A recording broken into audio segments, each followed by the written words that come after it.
అక్షరాకర్ మీకు ఏంటి హృదయపూర్వక నమస్కారం. నమస్తే అండి. పవన్ కళ్యాణ్ గారు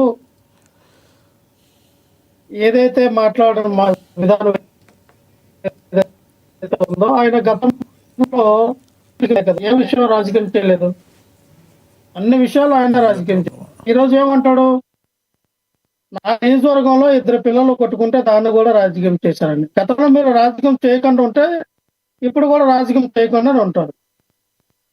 గతంలో మీరు ప్రతిదాన్ని రాజకీయం చేశారు కదా, మళ్ళీ ఇప్పుడు ఏం మాట్లాడారు మీరు? ఇక్కడ సొంత బాబాయ్ని హత్య చేస్తే వార్త రాలేదా? అంటే వార్త రాకుండానే మీరు ఎలక్షన్ లో ఇదంతా యూజ్ చేస్తారు. ఆయన ఉద్దేశం వార్త లేటుగా వచ్చిందని, ఫస్ట్ హార్ట్ అటాక్ వచ్చింది అన్నారు కదా, అది అయ్యి ఉంటుందండి ఆయన చెప్పేది. ఫస్ట్ హార్ట్ అటాక్ అన్నారు కదా. ఏదైనా వినాలి సార్, చెప్పండి. రోజులో సుప్రీంకోర్టు ఏం చెప్పింది? జగన్మోహన్ రెడ్డి గారికి హత్యకి ఎటువంటి సంబంధం లేదని క్లియరెన్స్ ఇచ్చింది. అది అందరికి సంబంధించింది, అందరికి తెలిసింది. మీరు దాన్ని కూడా మళ్ళీ మీరు మాట్లాడుతూ ఉన్నారు. కంటెంప్ట్. సరే, పవన్ కళ్యాణ్ తెలిసి మాట్లాడాలో తెలియక మాట్లాడాలని కావాలని మాట్లాడాడు. పవన్ కళ్యాణ్ కావాలని మాట్లాడాడు కాబట్టి మళ్ళీ చెప్తా ఉన్నాం. ఏదైతే జరిగిన హత్యకి మీరు ఎలక్షన్ లో ఓట్లు దండుకున్నారో, బాబాయ్ హత్య కేసి ఈ రోజున నీ నియోజకవర్గంలో ఎక్కడ చూసినా దళితుల మీద దారులేక జరిగినాయి. ఒక 2 పిల్లలే కాదు, చనిపోతే ఊరి నుంచి బయట ఇచ్చారు. ఊర్లో మరి దళితుల మధ్య గొడవలు జరిగినాయి. అంటే నియోజకవర్గంలో దళితులు ఎవరు ఏమంతం తీసుకొచ్చావా? మొత్తం పెట్టబోస్తుందని చెప్పు. నిజంగానే పెట్టపురం వైపు చూస్తుంది ఇప్పుడు ప్రపంచం మొత్తం. అభివృద్ధి లేదు, పనులు లేవు, ఏమి పొలాల మధ్య ఘర్షణ జరుగుతూ ఉన్నాయి, ఆత్మపక్ష పోరు జరుగుతూ ఉంది. మీరు ఎక్కడైతే ఉన్నారో వర్మ గారు, మీరు నేను కట్టలేనా, ఉప్పాడలేనా, నా నియోజకవర్గంలో మీకు పని ఏంటి? నియోజకవర్గంలో నన్ను రావద్దంటున్నారు కదా, నియోజకవర్గంలో మీరు తిరుగుకుంటారో మానేసుకుంటారు. స్వామి వర్మ ఉన్నాడు కాబట్టి కూడా రిప్రజెంట్ చేస్తూ ఉంటాడు నియోజకవర్గాన్ని.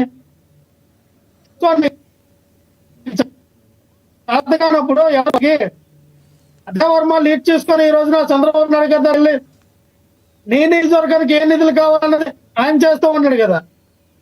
అంత దౌర్భాగ్య స్థితిలో ఉంటావు. ఒక పక్కన టీసీఎం చెప్తూ ఉంటావు, ఒక పక్కన నియోజకవర్గానికి మంత్రివి, ఆ నియోజకవర్గానికి ఎమ్మెల్యేవి. కానీ నీ నియోజకవర్గాన్ని నువ్వు పట్టించుకుంటా, నీ నియోజకవర్గానికి నిధులు రావట్లా. చంద్రబాబు నాయుడు ఇవ్వాలి, వర్మ గారు వెళ్ళి చంద్రబాబు ఆ నియోజకవర్గ నిధులు వర్మ గారు తీసుకొస్తా ఉన్నారు. వర్మ గారు ప్రజల తరఫున ఉండి పోరాడుతూ ఉన్నారు. వర్మ గారు ఎక్కడ పడితే అక్కడికి వెళ్ళి ఇగో ఇది సమస్య అని చెప్పి వర్మ గారు మీ పార్టీలోకి వస్తున్నారా, తీసుకుంటున్నారా? మీరేమన్నా వర్మ గారు ప్రజల తరఫున పోరాడుతున్నారని మీరు పొగడతంలో ఆంతర్యం ఏంటని అడుగుతున్నారు. ఇది నా మాట కాదు. వర్మ గారు మీద మీకు ఉన్నట్టుండి అలా కాదండి, ఉన్నట్టుండి ఇంత ప్రేమ మీకు వర్మ గారి మీద.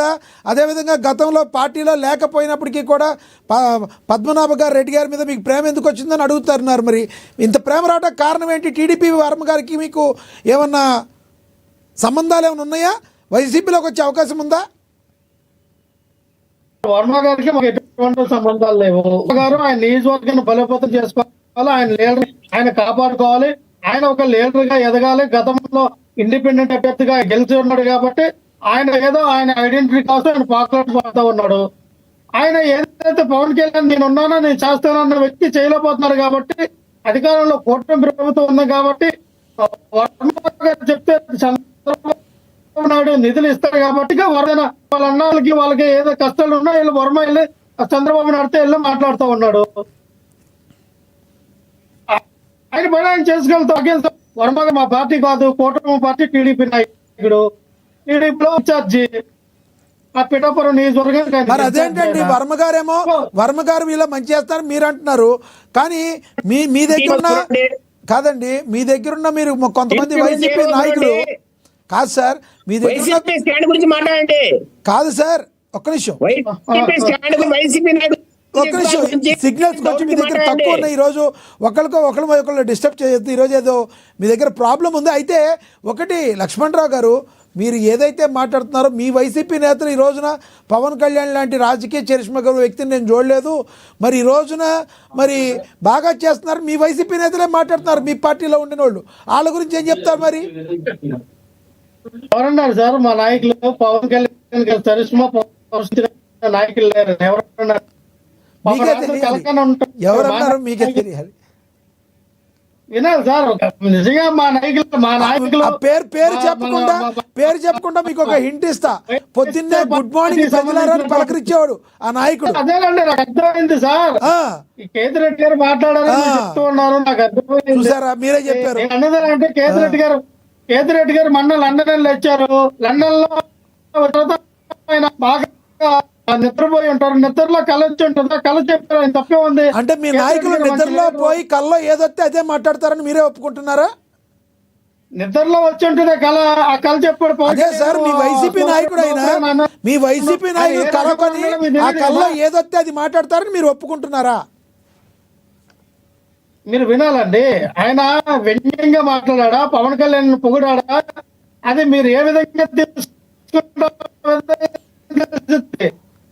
పవన్ కళ్యాణ్ పొగిడాడని మీరు అనుకున్నారనుకో ఓకే, పవన్ కళ్యాణ్ వ్యంగ్యంగా మరి ఇది మీరు ముందు కదా చెప్పాలి. మీరు కాదు, ఆయన ఇలా వ్యంగ్యంగా మాట్లాడారు, మీరు ముందు అది కదా చెప్పాలి. ఆయన కల్లోకి వచ్చాడు, ఆయన లండన్ వెళ్ళాడు, ఇక్కడ లేడు అని మాట్లాడిన తర్వాత మరి మాట్లాడి నాలుగు ఖర్చుకుంటున్నారు దేనికి మీరు? నేనేమో నాలుగు ఖర్చుకోలేదు సార్. ఆయన కళల్లో పవన్ కళ్యాణ్ గారు వచ్చి ఉంటారు, ఆయన అందుకని చెప్పుకుంటారు. అదే అన్నా, అది వ్యంగ్యంగా మాట్లాడారా లేదా ఆయన కావాలని మాట్లాడారా లేదంటే మీరు తెలుసుకోవాలి. మీరు ఎలాగ ఆపాదించుకుంటే అలాగ ఆపాదించుకుంటే ఎవరు రైట్ ఒకటే చెప్తున్నానండి, చెప్పండి. ఆయన ఏమంటాడు, కాపులందరూ నాకు కాపుగాయండి, కాపులందరూ నా వెంట నడవండి అంటాడు. మరి కాపులందరూ ఆయన వెంట నడాలంటే కాపులకి ఏం చేశాడు? ఇప్పుడు నిన్న కూడా అన్నారు ఆయన మాట. కాదండి, కాపులందరూ నాకు కాపు కాయండి నాకు వెనక ఎప్పుడు అన్నారు సార్ ఆయన? మీ దగ్గర సాక్ష్యం ఉందా, ఆధారం ఉందా? ఇప్పుడు ఏమన్నాడు ఒకసారి మళ్ళీ ఆ బయట ప్లే చేయండి. కష్టపడే వాళ్ళు 42 కన్నా వెళ్తుంటే వంగవీటి ఆశా గారు వచ్చారు, వంగవీటి గారు వెళ్తారేమో, ఈ కాపులంతా ఆశా కిరణ్ గారి వైపు నడుస్తారేమో అని భయపడే కదా, ఆ వైపు ఆశా కిరణ్ మీ కేతిరెడ్డి గారు మాట్లాడితేనేమో వ్యంగ్యంగా మాట్లాడారంట. ఓకే రైట్, దీని గురించి నాకంటే కూడా మీరు జనసేన నేతలు వాళ్ళు రియాక్ట్ అయితే బాగుంటుంది. లక్ష్మణరావు గారు మీ దగ్గర ఒకసారి చెక్ కాదు మీ దగ్గర మీరు మాట్లాడేది వినబడతారా? కంప్లీట్ వినండి ఒకసారి, మీరు బ్యాక్ వెళ్ళి మరి రండి.